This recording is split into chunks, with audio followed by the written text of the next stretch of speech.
Hey everyone, Pastor Tom Vanderbilt here. We had quite a bit of snow this week, so I'm recording this week's Bible study here at my home, and just because it's one thing I can do at home and still stay here and stay safe. So we're taking a longer look at our appointed gospel lesson for this, the fifth Sunday after the Epiphany. The appointed gospel lesson comes to us from Mark chapter 1, verses 29 to 39. Is that right? I thought I saw a typo. Nope, that's right. Verses 29 to 39. And so hopefully you've got your handout, because I want to read the first paragraph of this handout first, because it helps to set the stage before we jump into the text. So it says, Jesus' public ministry took on a double emphasis, teaching and healing. Both had been evidenced in the synagogue in Capernaum when a man possessed by an evil spirit interrupted Jesus' teaching. Jesus had dramatically silenced the spirit and ordered him out of the man. The incident led to a continued ministry of healing in Peter's home, within the circle of Peter's family, and outside the home in response to people of Capernaum who expectantly brought their sick to Jesus. So that's a brief summary of what we saw in our gospel lesson last week.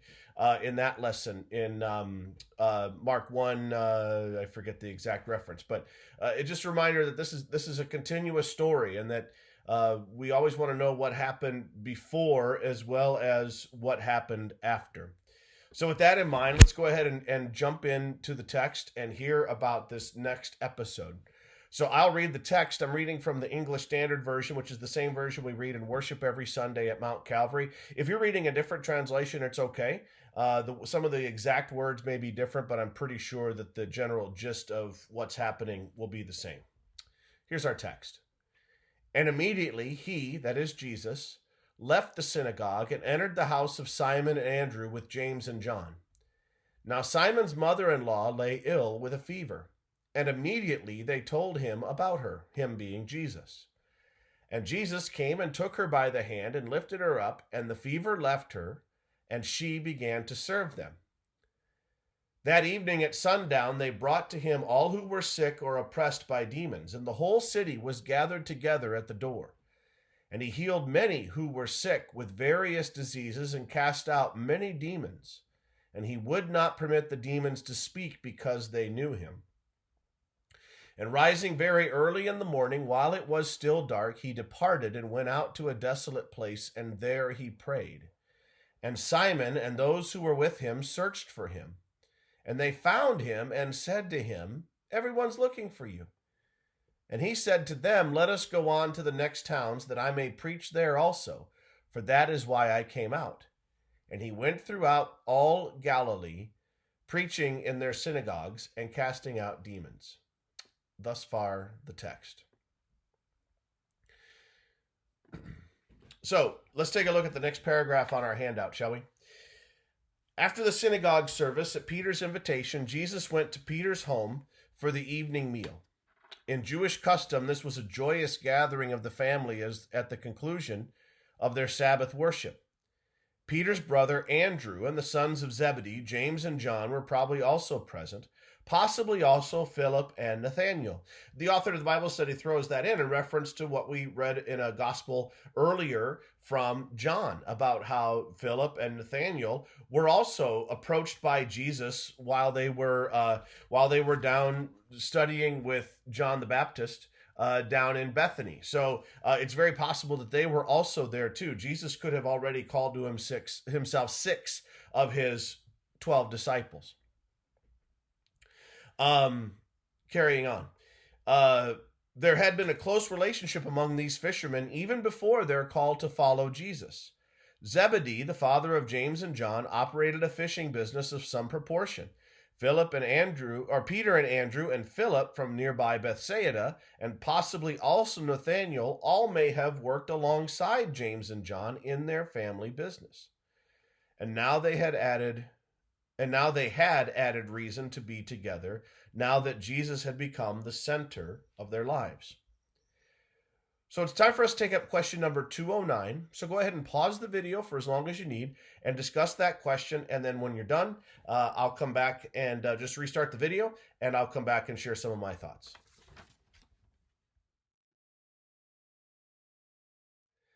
So what did you come up with? What were some of the answers that you discussed as you looked at question 209? I'm sure this question got a little nostalgic. What does the question 209? What does this family meal following the synagogue service suggest for our observance of the Lord's Day? I have no doubt that a lot of you started to talk about the old practice that used to be Sunday dinner. How you would, it used to be the custom for us to come home from church and sit down and maybe have a big meal.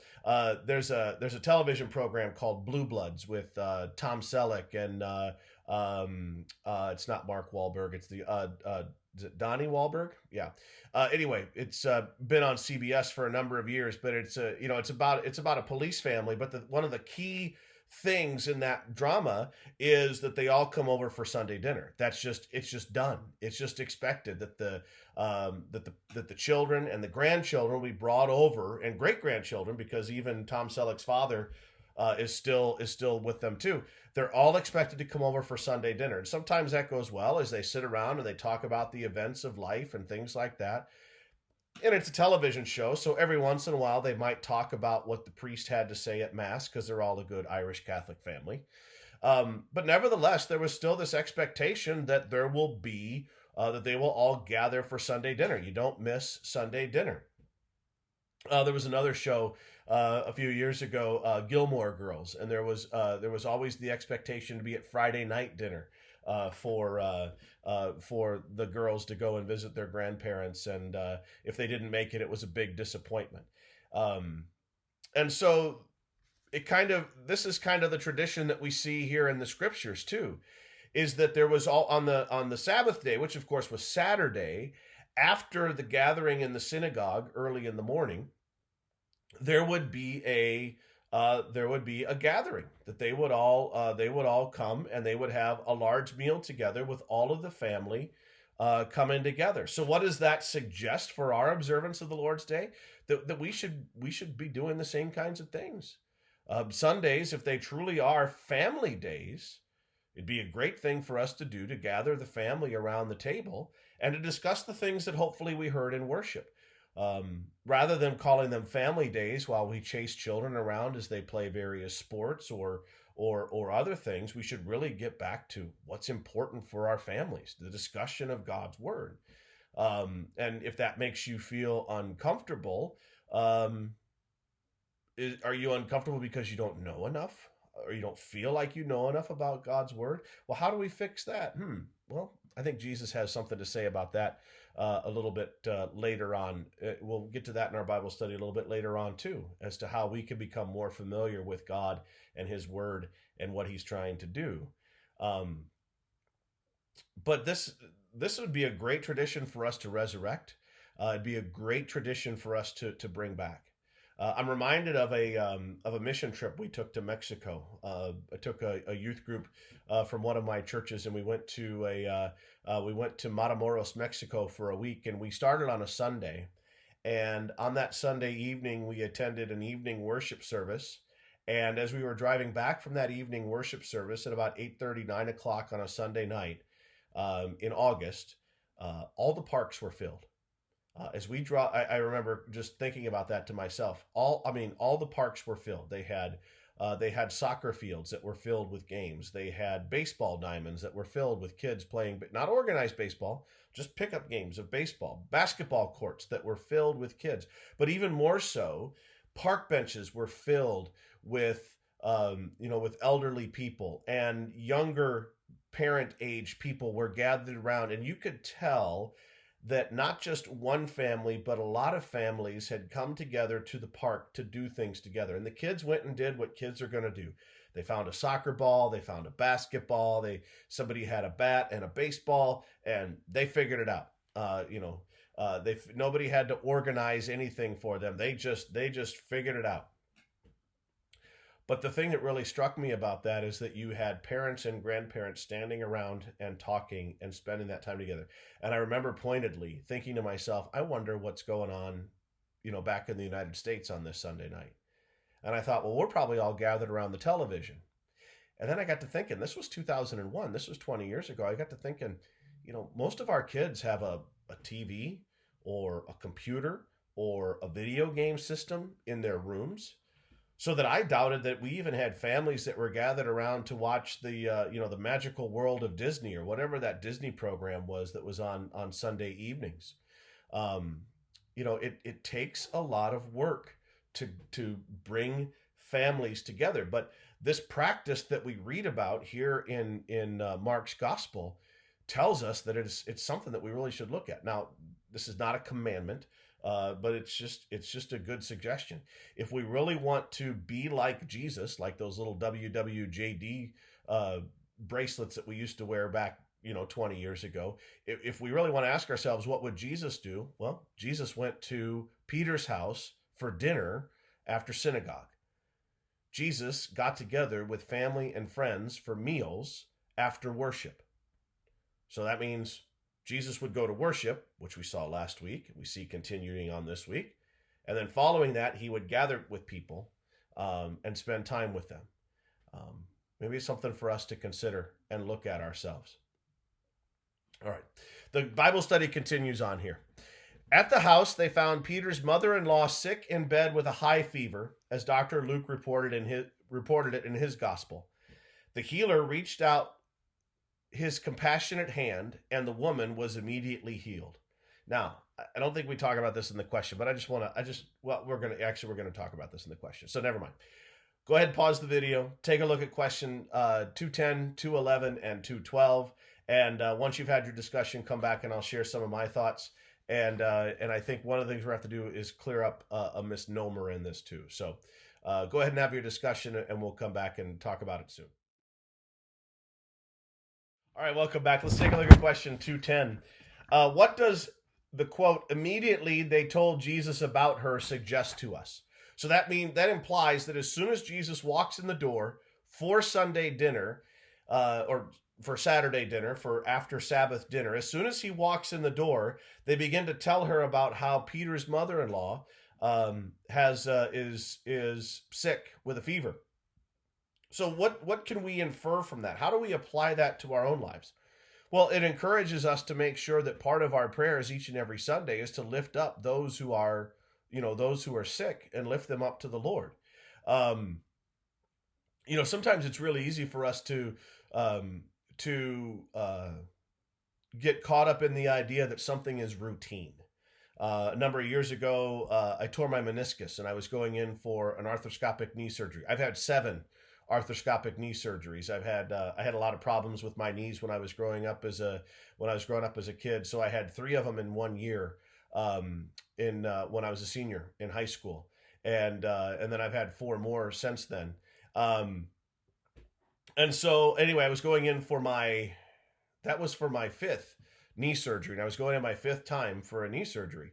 And I mentioned it to a Bible study I was leading, just saying, we won't have class next week because I'll be recovering from knee surgery. And one of the dear saints there, she looked at me. She was old enough to be my grandmother. No offense to those of you watching who might be in the same boat, but she looked at me and she said, "Pastor, we need to pray." And at first I said to myself, well, no, I mean, it's just an arthroscopic knee surgery. I've done this 4 other times, and I'm probably going to have a bunch more before I finally have my knees replaced. I know that's coming, but it's just a routine surgery. It's nothing to worry about. So I tried to shy away from that. I said, "No, we don't need to pray for me. I'm going to be fine." This is my response, is what I like to call a sinful sense of humility. No, I'm not important enough to have you pray for me. I'm not important enough to have you come under my roof, as the centurion says to Jesus. I'm not important enough. I'm not important enough.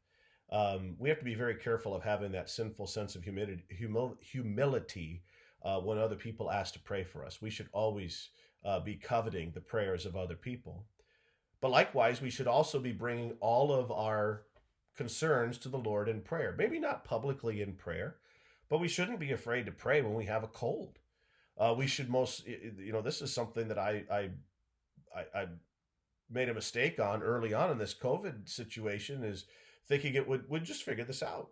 And now realized we really need to pray about this. We need to take this to the Lord in prayer as part of our regular Sunday services, not just listing off those whose names we know, those in our communities who are struggling with COVID, but also just praying for the pandemic in general. That the vaccines that have been created would be distributed, that COVID would go away, that it would no longer be the scourge that it is. We need to pray, because as soon as Jesus walked in the house, immediately before they did anything else, they told him about Peter's mother-in-law, and immediately, straight away, he goes and he does something about it. Now, there's another part to this question too. How did Peter's mother-in-law give evidence of her enjoying an instantaneous, complete healing? Well, this is the thing I was alluding to before we paused the video.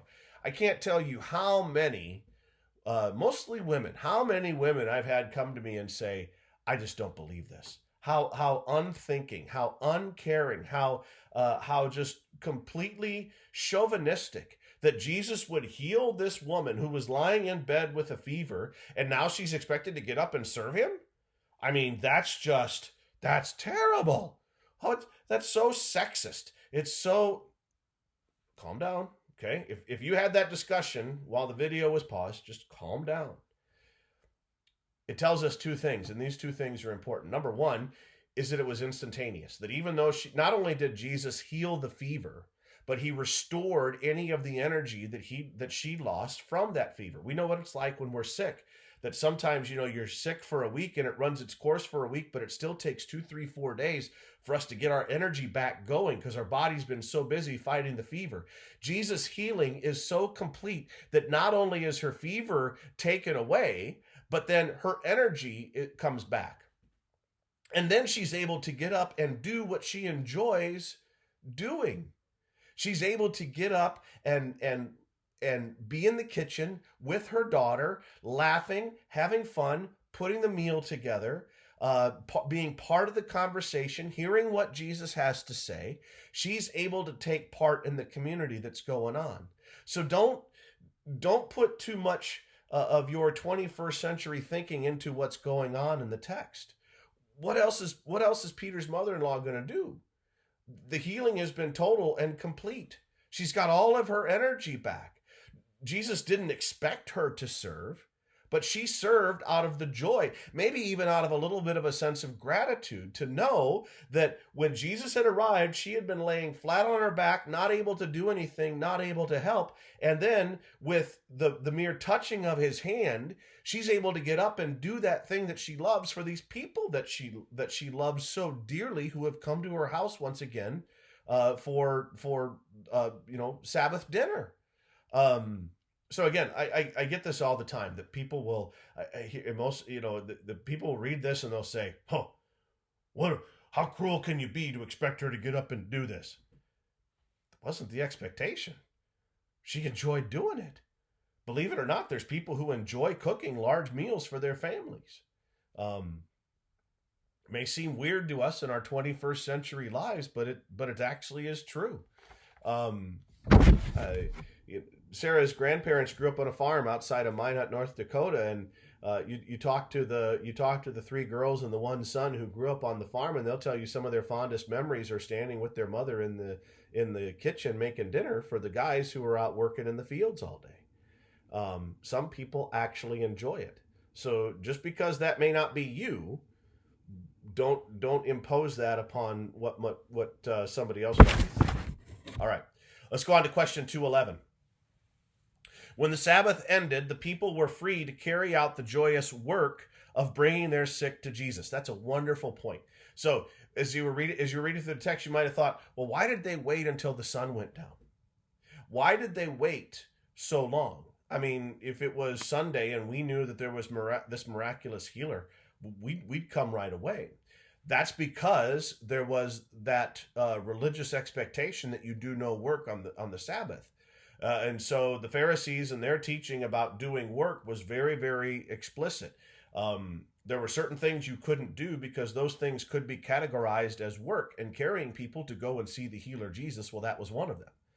So they waited So the earliest time that they could have gone is when the sun set on the Sabbath. In traditional Judaism, the way they measure days is a day starts on sundown, and it goes from sundown to sundown, not sun up to sun up like we do in the West. Why is that? We'll go back and read Genesis chapter 1. Every time it talks about a day of creation, it says there was evening, there was morning the first day. There was evening, there was morning the second day. There was evening, there was morning the third day, and so on and so forth. The scriptures tell us that the first days of creation began in the evening. And so the Sabbath went actually from sundown on Friday to sundown on Saturday. It didn't go from sun up on Saturday to sun up on Sunday.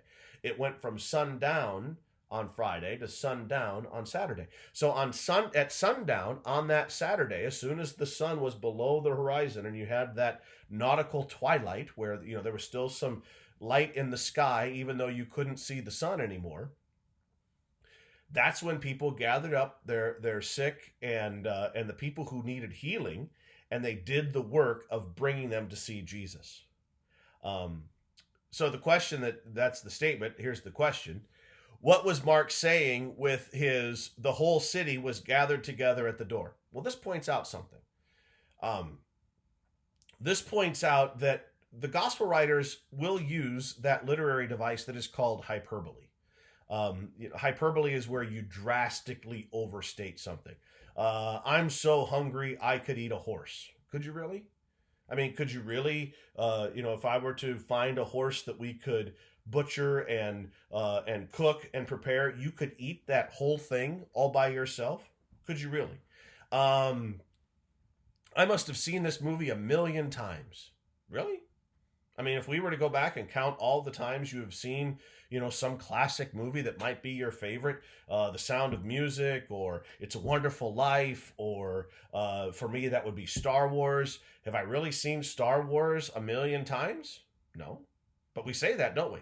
It's hyperbole. It's where we exaggerate something to make a statement. So Mark isn't saying that, yes, the entire town was there at Jesus' doorstep. What he's saying is, boy, there were an awful lot of people there. There was an awful lot of people there.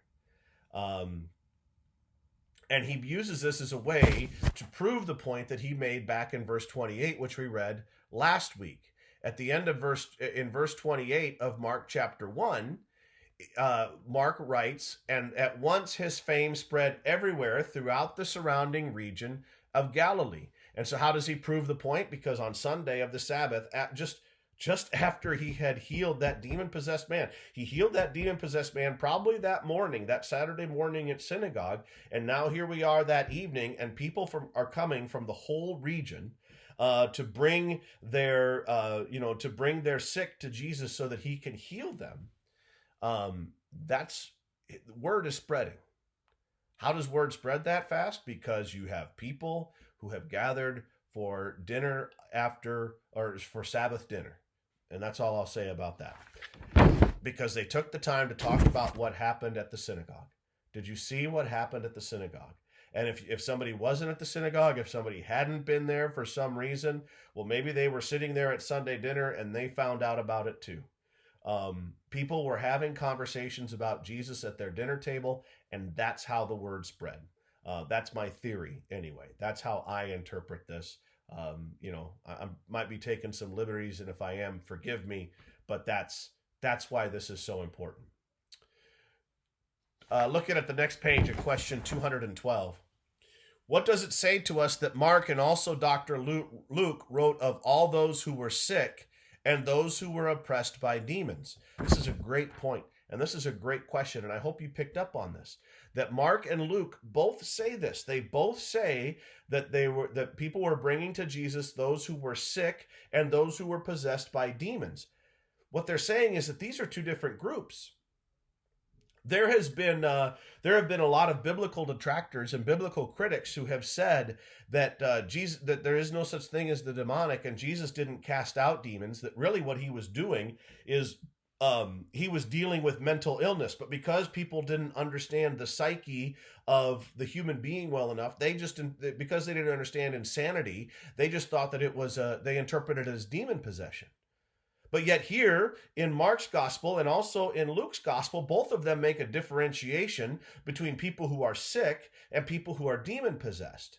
They knew the difference between somebody who had physical ailments and somebody who was under spiritual oppression. Okay? Don't count the people of biblical times to be as primitive as you assume they are. Just because they didn't have the internet, and just because they didn't have universities, and just because they didn't have all of these things, which actually I'm going to go back, I think they did have universities at some of the major cities. I'd have to do some research on that. But just because their culture isn't as technologically advanced as ours is, don't think that they're just, don't think they're rubbing two sticks together to make fire or things like that. Don't think they're clubbing things to eat them. Yeah, their technology is not where we were, but that doesn't mean that they were dumb, and it doesn't mean that they didn't know the difference between physical sickness and spiritual oppression. They may not have had all the fancy chemicals and pharmaceuticals that we have to treat physical sickness nowadays. That doesn't mean they didn't know what it was. They knew what an infected wound was, even if they didn't have the penicillin that they needed to treat the infection. And so, don't limit them. They know what they're talking about. They know a thing or two. So that's the first part of this question. That what Mark and Luke are saying is that they know the difference between physical ailments and spiritual oppression. All right. And the second part, why did Jesus not allow the demons to testify about him? And then there's a reference back to last week, and we talked about this last week. And so suffice it to say that Jesus was not going to let his identification be tied to demonic testimony. That is to say that the character of the witnesses who are testifying that he is the Son of God is not the best. And Jesus knows that. He doesn't want his fame to be based on the testimony of demons, because that's going to undermine it. Well, can we believe that he is the Son of God? It was the demons who said it. He didn't say it himself. He calls himself the Son of Man, but these demons are calling him the Son of God. Who do we really believe? Can we really believe that he is who he says he is? Okay. So that's why as he casts them out, he silences them. He makes them to be quiet, is because he's not going to let their character taint his identity. All right? Moving on. The next morning, Jesus was up before dawn, out of the house, even out of town, to find a desolate place. The Greek even calls it a desert place, for a time of prayer. We see Jesus doing this again in our text, taking that time to go away in private and pray. So pause the video, take a look at questions 213 and 214, and see and try to learn some important things about what that means for us even today in our 21st century.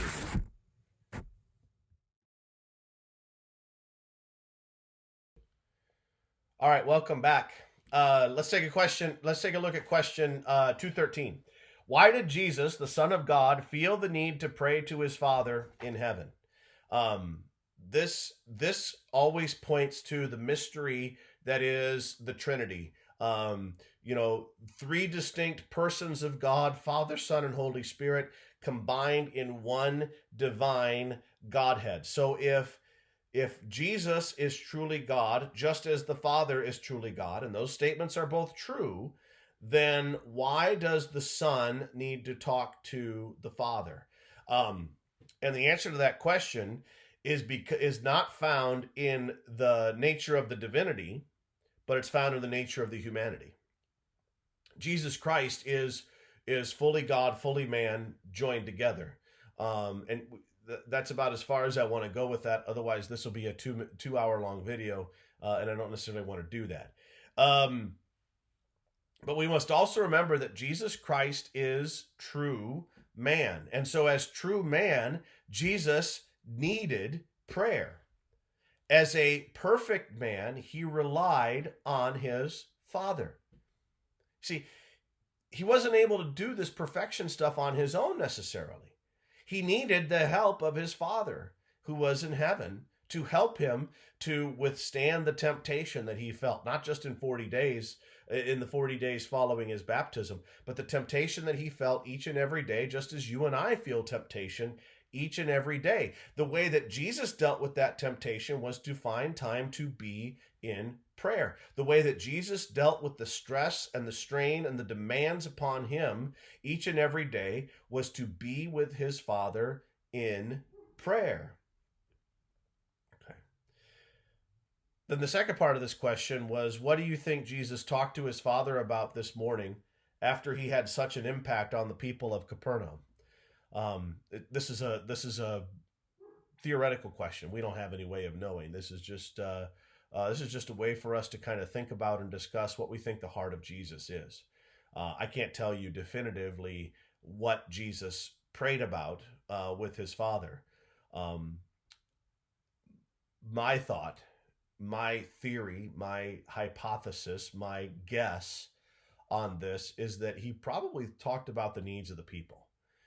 After seeing all the people that he had seen the night before, knowing the needs of the people as he went around this area of Nazareth and Galilee and Capernaum and all the rest, he knew that the needs of the people were going to be great. And so I have a feeling that part of his prayer was for the needs of the people that he was going to see on the journeys that were coming up. But it's just a guess and a speculation. Question 214. What does his going to a desolate place for prayer say to us for our prayer life? There's a number of things that I take away from this little part of the text. When Mark says, let me find it here. Oh, too far.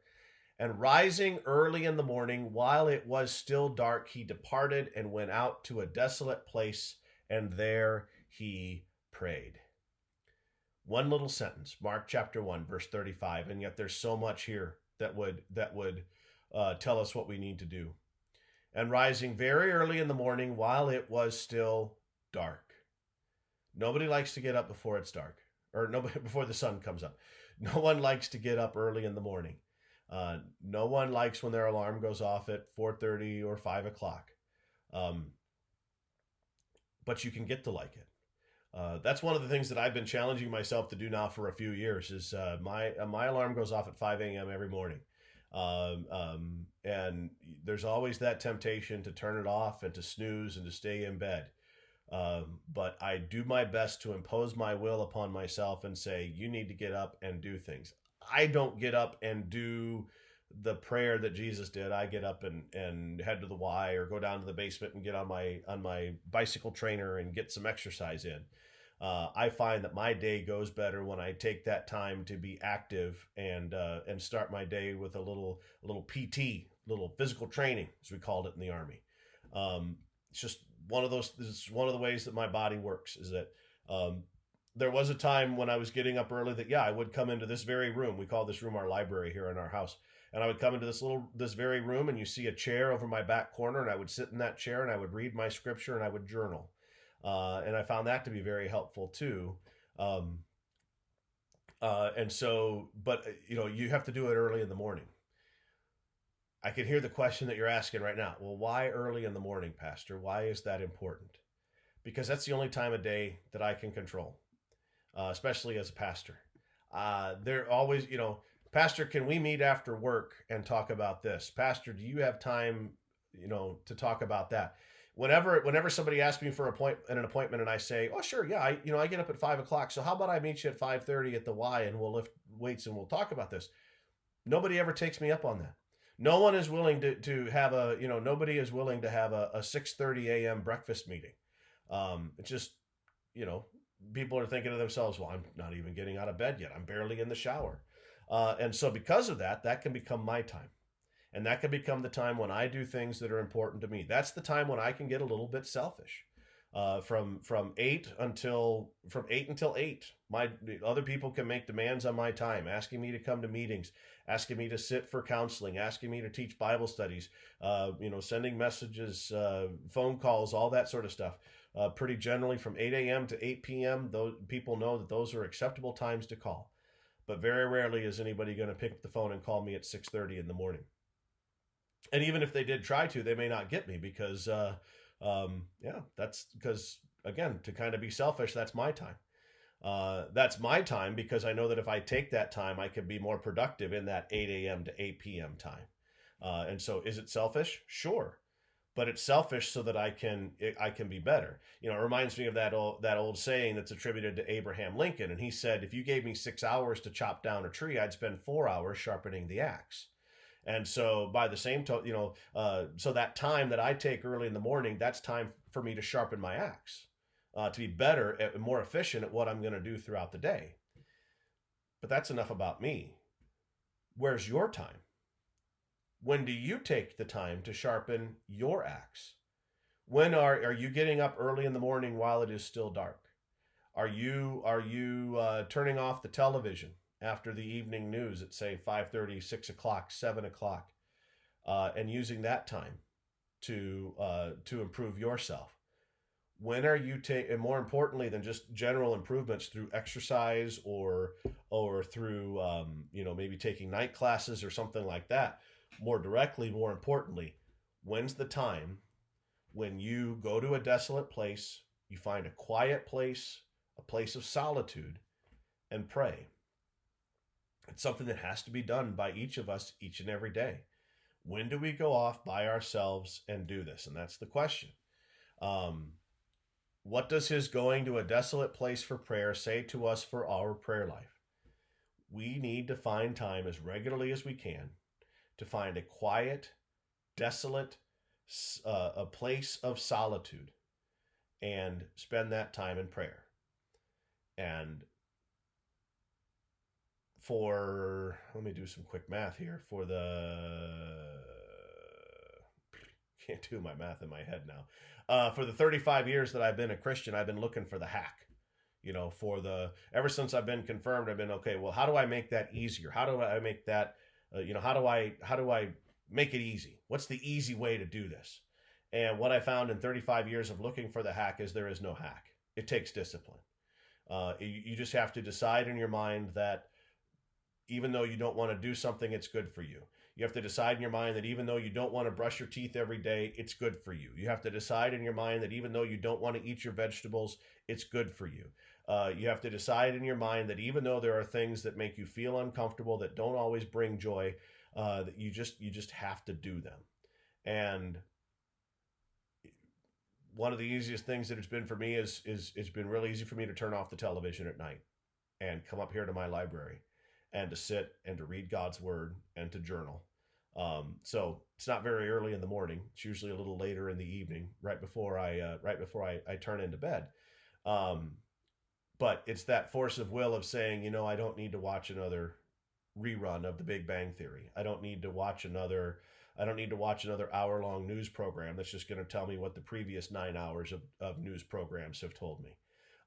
It's a matter of just being disciplined and saying, I'm not going to do that anymore. I'm going to do something that's better for me. And so, again, there is no hack. There is no shortcut. There is just simply having the discipline to do it. And along with that discipline to do it, there has to be an abundance of forgiveness so that when that day comes and you don't turn off the television, you watch that extra episode of whatever, you don't get to bed early, then you have to forgive yourself and remind yourself that tomorrow's another day. That hopefully the next morning the alarm is going to go off early and you have another chance to do it. Don't worry about what happened today. One of my favorite sayings is the yesterday is mystery, yesterday is history, tomorrow is a mystery, and today is a gift. So all you can do is decide what you're going to do today, what you're going to do now, what you're going to do in this moment. And take this time in this moment to follow the example that Jesus sets by getting up early while it's still dark, go to a desolate place, pray, or whatever that means for you. All right.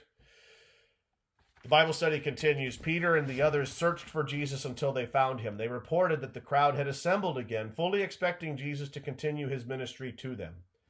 Then, however, we learn what was on Jesus' mind: his outreach to all the villages of Galilee.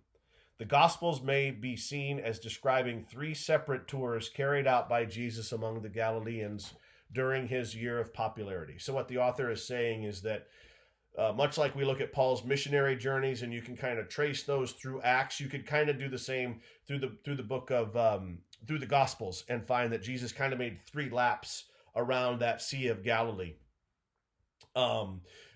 healing and casting out demons and teaching and doing other miracles and things like that. Anyway, with that being said, go ahead and pause the video here, and let's take a look at question number 215. All right, welcome back. So question 215, what does Jesus saying, "Let us go to the next towns that I may preach there also," say to the church in its gospel mission? And I brought this up last week, I think, too. If I didn't, it was an insight that I had, that Jesus rarely invited people to come to the synagogue with him, if ever. I don't think I ever heard that Jesus saying that the ultimate goal was to get people to come to the synagogue. Instead, he always saw the synagogue as a launching point. It was a place for God's people to be fed and nourished so that they could launch out and do ministry in their world. And I think that idea is backed up by what Jesus says here. Let us go on to the next towns that I may preach there also. He says that's his mission. His mission is to go forward and preach the gospel, to go around and preach wherever he can. What I take away from that is that Jesus traveled to many different, what I would call neighborhoods. Yes, we could call them towns. Nazareth, Nain, Bethsaida, Capernaum, Cana, some of those little towns. But also they were different, different neighborhoods, different settings where Jesus would go and do his work. And so what I hear from that as I look at the church and its gospel mission is that we are called to go out into our many and various different neighborhoods and look for what Jesus is doing. So that when Monday, Wednesday, Friday, when my alarm goes off at 5 o'clock, like I just told you, by 5:30, I hope to be over at the Y, picking up heavy things and putting them down mostly. That's what I try to do. And as I do that, I'm not just there to make sure I get my workout on and to make sure I lift the heavy things and do all the things I planned. But I've noticed that there's the same people that show up on those days at the same time. And we're all there to kind of do something similar. We're all doing different workouts. We're not doing the same workout, but we're all there to exercise, to make ourselves healthier, to make ourselves better. And what I'm finding is that I get to have little 10-15 second conversations with them. The other day somebody I was laying on the floor doing some sit-ups, and something slipped out of somebody's hand. It almost hit me in the face, and it started with a 10-15 second conversation where it was like, I made the comment that, yeah, maybe you should have let it hit me in the face. I might look better. Just little things like that. But now we're no longer two strangers in our silos working out. We've kind of started to chip away at those barriers. And it gives me an opportunity to see what's Jesus doing in that person's life. What is that person's relationship with Jesus? And so the YMCA is becoming one of my neighborhoods, another town, if you will, where I can see what Jesus is up to, and I can hopefully join him on this mission of preaching the gospel. I always pray that I'll have the opportunity to have a conversation with folks that will eventually lead to a conversation about Jesus and who he is and what he's done for us. That's what we should be seeking to do. I'm not praying for an opportunity to invite people to come to worship at Mount Calvary. I'm just not. And I know that sounds weird coming from a pastor.